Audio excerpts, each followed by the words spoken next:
Madame, Monsieur, bonjour. Bienvenue dans votre journal dont voici les principaux titres. Amidou Tienian, Petroni Tarpaga, Salifou Etraogo et Philippe Bayoulou, accusés d'avoir détourné 3 milliards de francs CFA au ministère de l'Action humanitaire, sont reconnus coupables. Ils écopent des peines lourdes. Les détails au début de ce journal. Lutte contre le terrorisme. Le chef de l'État, le capitaine Ibrahim Traoré, remet un important matériel logistique pour renforcer les capacités des forces combattantes afin d'éradiquer la menace terroriste. À suivre dans cette édition. Comme je le disais tantôt, le verdict dans l'affaire de détournement de 3 milliards de francs CFA au ministère de l'Action humanitaire est tombé. Amidou Tienian a été condamné en première instance à 15 ans de prison ferme et à une amende de plus de 5 milliards de francs CFA. Petroni Tarpaga écope de 11 ans de prison ferme et d'une amende de plus de 280 millions de francs CFA. Salifou Etraogo a reçu une peine de 8 ans de prison ferme et une amende de 347 millions de francs CFA. Et Philippe Bayoulou a été condamné à 6 ans de prison ferme assorti d'une amende de 126 millions de francs CFA. La synthèse avec Latif Abraham Ouedraogo. Le verdict du procès sur l'affaire de détournement de 3 milliards est tombé aujourd'hui.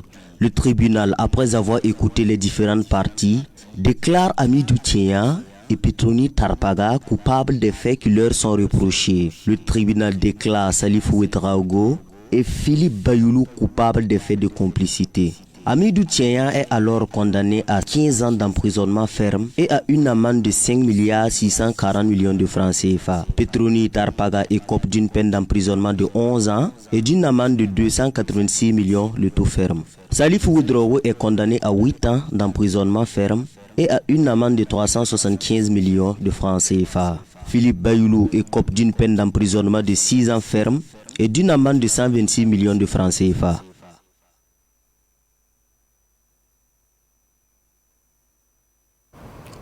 Le chef de l'État, le capitaine Ibrahim Traoré, a remis hier au ministre d'État, ministre de la Défense et des anciens combattants, le général Célestin Saint-Poré, un important lot de matériel logistique composé de conteneurs jet, de camions citernes et de blindés anti-mines. Ce matériel permettra aux forces combattantes de lutter efficacement contre le terrorisme.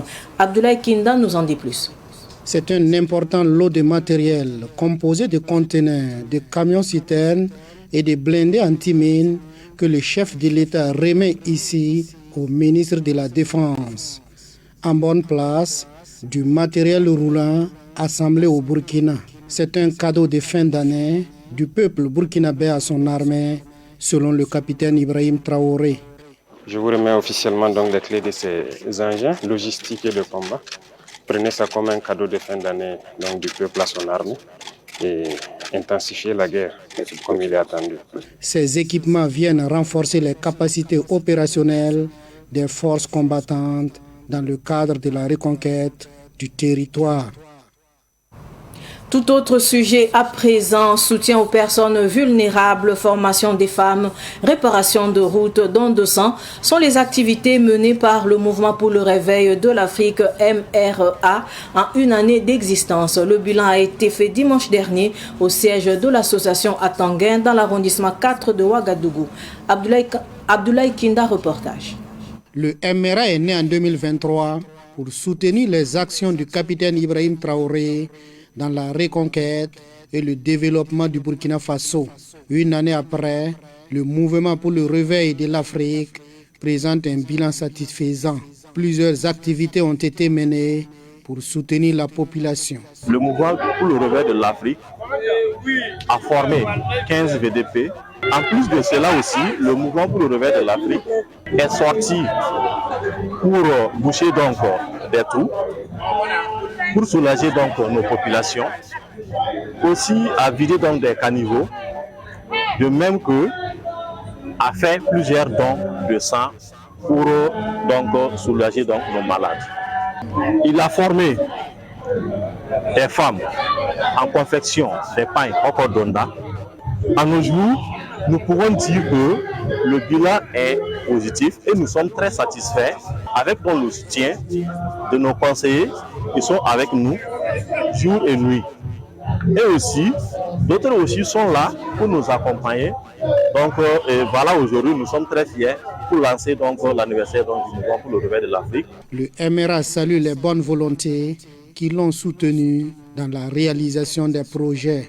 Et déjà, plusieurs projets sont au programme pour l'année 2025. De son côté, Mich Télécom a clos sa grande session de formation axée sur la réparation de téléphones portables. Cette initiative a permis de transmettre des compétences à plus d'une soixantaine de jeunes venus de différentes régions du Burkina Faso et de la sous-région ouest africaine. Les détails avec Sidiki Kabri. Au total, 72 jeunes formés repartent désormais aptes à intervenir sur les téléphones avec ingéniosité pour changer les écrans, réparer les problèmes de charge, changer de batterie, et ce après 7 jours de formation intensive. Aujourd'hui, ils repartent satisfaits. La formation était très bien dans la mesure où les propositions étaient très dynamiques envers nous et très sympas. Et ils nous ont montré vraiment les différents aspects, comment réparer un portable, comment le démonter et comment faire le diagnostic. Beaucoup de choses ont été apprises. Pour Mich Télécom, cette initiative vise à lutter contre le chômage tout en offrant à ces jeunes une opportunité de gagner dignement leur vie grâce à des métiers techniques. Cette formation s'inscrit dans le désir du président du Faso, le capitaine Guilherme Traoré, qui a demandé la participation de tout un chacun pour, dans le domaine des métiers, que chacun crée son entreprise, que chacun apporte sa pierre pour la marche de la nation. Donc voilà pourquoi le groupe d'entreprise Mich Télécom s'est focalisé dans le domaine qu'il connaît, qui est la réparation, pour former, aider les jeunes aussi à avoir un métier. Dans un élan patriotique, les participants ont collecté une somme de 30 000 francs CFA pour contribuer à l'effort de paix. Ce geste a été salué par les autorités administratives et coutumières présentes à la cérémonie. Le concours Hackathon 2024 a connu ses lauréats. Ce concours initié par l'Agence de financement et de promotion des petites et moyennes entreprises AFP-PME met en avant les innovations des petites et moyennes entreprises. Les lauréats de cette édition ont été récompensés vendredi dernier en présence de Germaine Faram.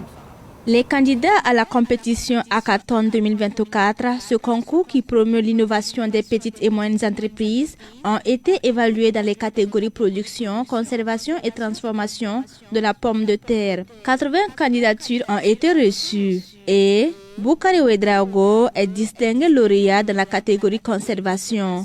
La coopérative Nerwaya a, elle, reçu le premier prix dans la transformation et Afousatou Zerbo est, elle, lauréate dans la catégorie production de la pomme de terre. Nous avons présenté la production des semences de pommes de terre à partir de la culture in vitro, à partir des vitroplans.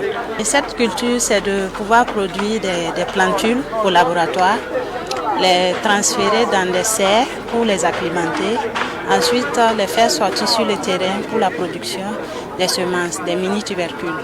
Cette compétition qui se tient pour la deuxième fois est une initiative de l'Agence de financement et de promotion des petites et moyennes entreprises AFP-PME. Pour cette édition, l'accent est mis sur l'esprit innovant de ces entreprises dans l'offensive agro-pastorale et halieutique dans le but d'accroître la production. Vous êtes au courant de la grande vision du gouvernement qui est d'impulser la production nationale agricole et d'impacter toute la chaîne de valeur agricole. Nous, en étant une structure qui s'occupe des petites et moyennes entreprises, nous voulons apporter notre empreinte entrepreneuriale à cette vision. Et comme nous le disons, nous voulons faire de l'entrepreneuriat mais innovant, c'est-à-dire apprendre à nos PME à faire les choses autrement, ce qui permettra à ces PME d'être beaucoup plus compétitives. Les membres du jury ont souhaité que les lauréats soient accompagnés afin de pouvoir évaluer l'impact de leur création sur la filière. Les 3 premiers lauréats de chaque catégorie ont reçu chacun un trophée, une attestation et un bon avec possibilité d'avoir des prêts. Les prix dans les catégories vont de 500 000 francs CFA à 1,5 million de francs CFA. Le ministère de l'Agriculture a par ailleurs offert 3 tonnes d'engrais aux lauréats de la catégorie production. Page Noël de cette édition à l'orée des célébrations de Noël et de la nouvelle année 2025. Monseigneur Prosper Contiebo, archevêque métropolitain de Ouagadougou, a adressé un message aux chrétiens et au peuple burkinabé. Il a souhaité une bonne et heureuse année 2025 à tous les chrétiens du Burkina et du monde. Monseigneur Prosper Contiebo s'exprime au micro de Samuel Moko. En vous souhaitant une bonne et heureuse année, je pense profondément à ceux qui sont dans les sinistres théâtres de guerre, à nos vaillants frères et sœurs qui défendent notre intégrité territoriale et notre souveraineté au prix de leur vie. Je pense aussi à tous ceux qui ne pourront pas vivre sereinement les fêtes de fin d'année pour une raison ou pour une autre. En cette saison de Noël, tendons une main fraternelle à ceux qui souffrent, les déplacés, les orphelins, les veuves et tous ceux qui sont dans le besoin. Faisons preuve d'une charité active et généreuse, reflet de l'amour de Jésus pour l'humanité. Noël, c'est Dieu qui illumine notre humanité. Que l'Esprit Saint nous aide à vivre sereinement, pleinement Noël dans la simplicité, sans nous laisser accaparer par les préoccupations matérielles au détriment de la dimension spirituelle de la naissance de notre Sauveur Jésus-Christ. Comme chaque année, à l'approche des fêtes de fin d'année, l'association Rêve de Gracias a respecté sa tradition en offrant des kits de Noël à des enfants de l'arrondissement 4 de Ouagadougou. La distribution de ces kits a eu lieu dimanche dernier. Le compte rendu de Sidiki Kabri.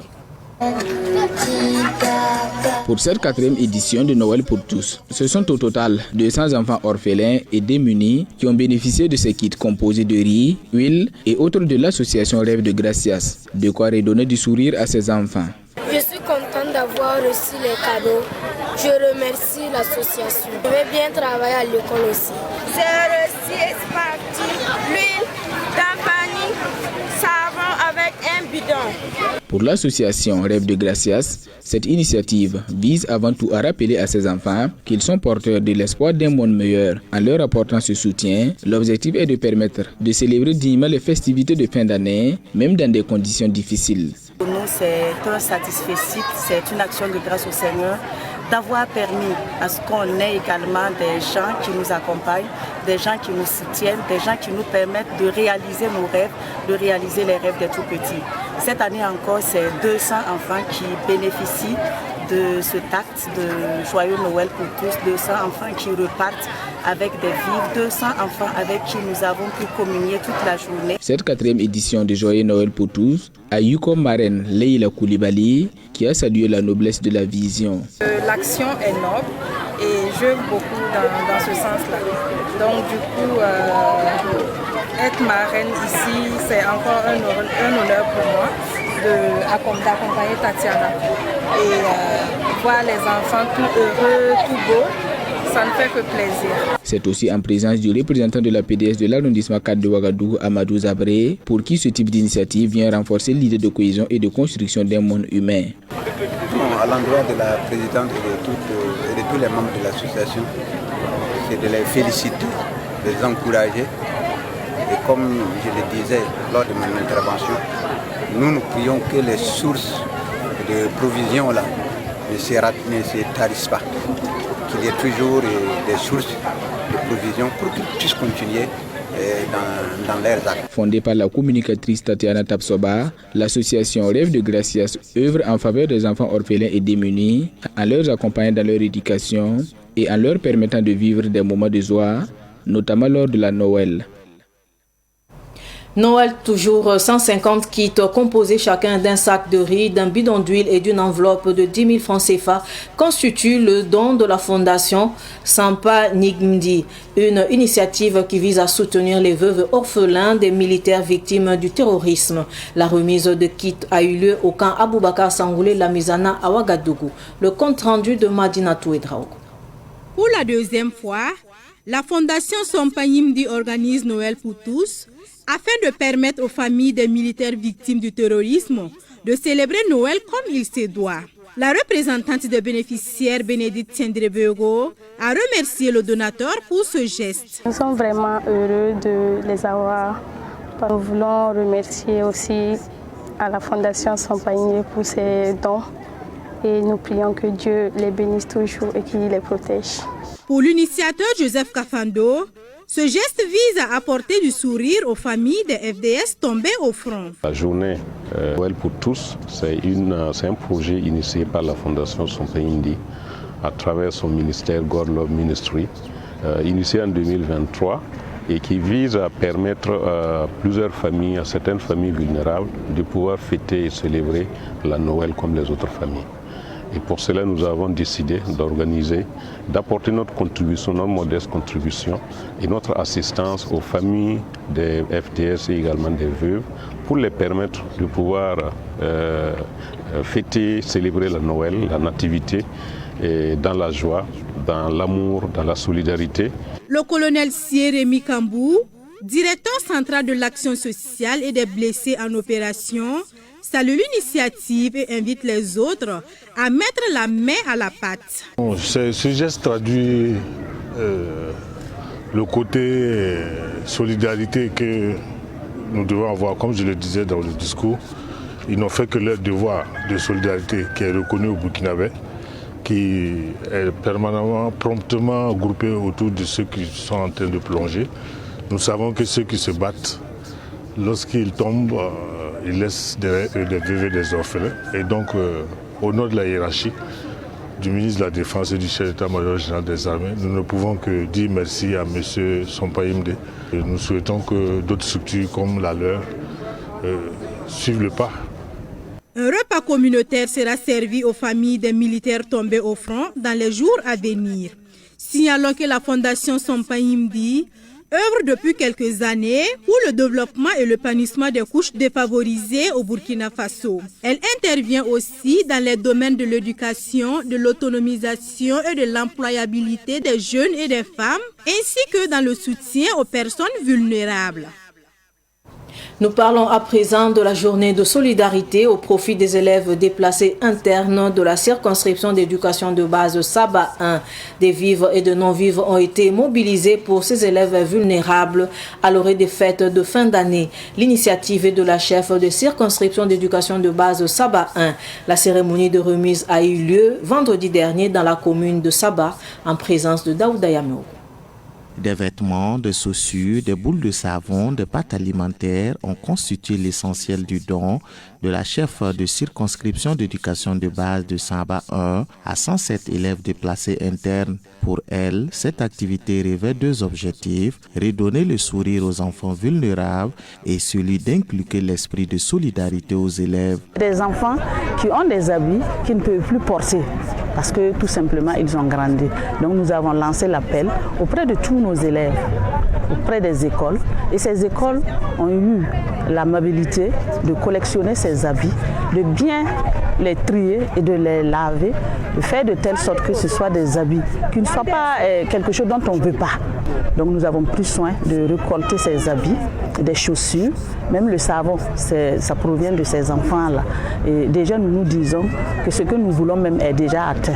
Parce que si les enfants vivant dans des familles un peu aisées, si on peut le dire ainsi, pensent déjà à ces enfants qui sont dans des situations difficiles, c'est un pari déjà gagné pour nous en tant qu'éducateurs. Cette activité, qui vise à redonner le sourire aux élèves affectés par la crise sécuritaire, est saluée par le président de la délégation spéciale de Saba. Elle est une initiative très noble, pleine de solidarité, de générosité et aussi empreinte de partage. Et nous, membres de la délégation spéciale, nous ne pourrons pas donc rester en marge de cet événement. Pour la marraine de la cérémonie, Brigitte Ouedraogo, la journée de solidarité de la circonscription d'éducation de base Saba 1 répond à l'appel à la solidarité du président du Faso, le capitaine Ibrahim Traoré. Ils m'ont fait appel pour que je puisse les accompagner au mieux pour offrir un tant soit peu,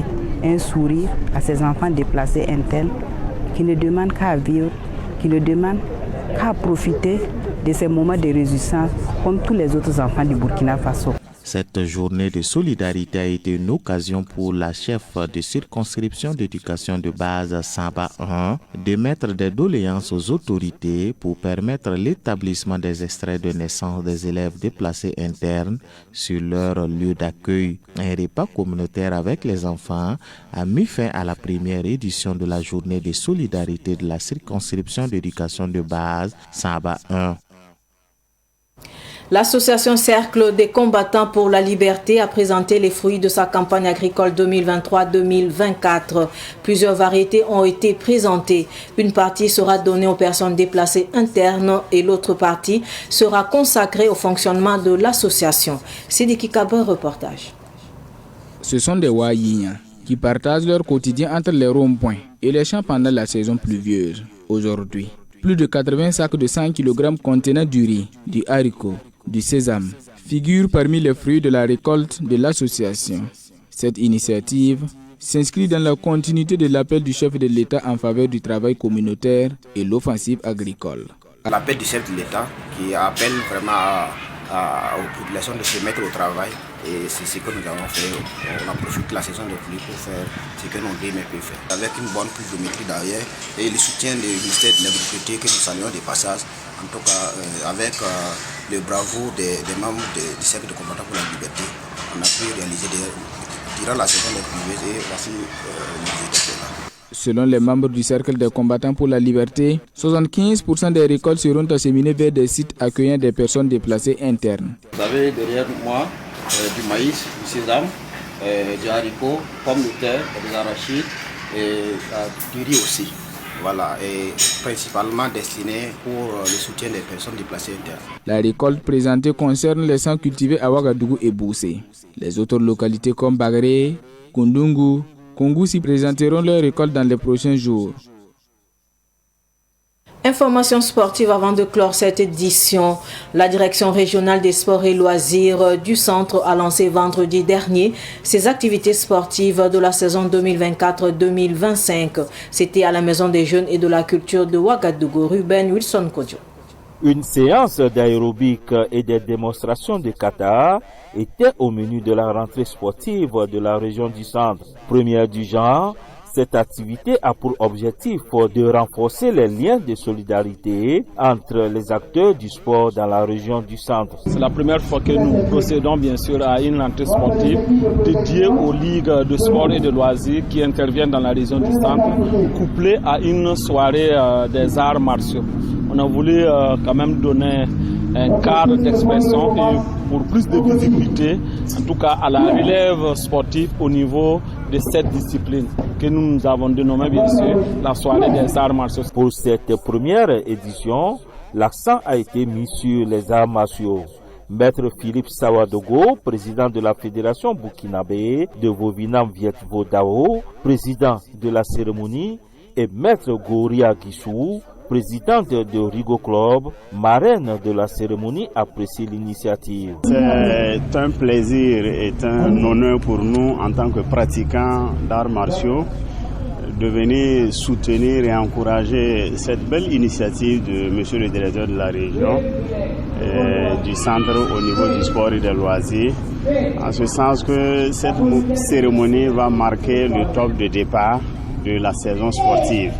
Et comme nous avons des pratiquants au niveau de la Ligue du Centre, il était tout à fait normal que nous puissions venir donc soutenir cette activité qui va permettre à booster l'activité des arts martiaux au niveau de la région du Centre. Le karaté ou les arts martiaux, c'est à vie et c'est un honneur d'avoir été choisi comme marraine. Et nous rendons ce remerciement à tous les pratiquants. Notre sentiment est de dire que nous sommes satisfaits de ce que les petits plans ont été mis dans les grands pour que nous puissions vivre cette soirée en commençant par l'aérobic. Et donc ça a été une très belle idée de la direction régionale. La direction régionale des sports et des loisirs du centre a à sa charge 40 ligues de plus de 800 clubs. Ainsi s'achève cette édition d'information. Merci d'avoir choisi Savane TV pour vous informer. Au revoir.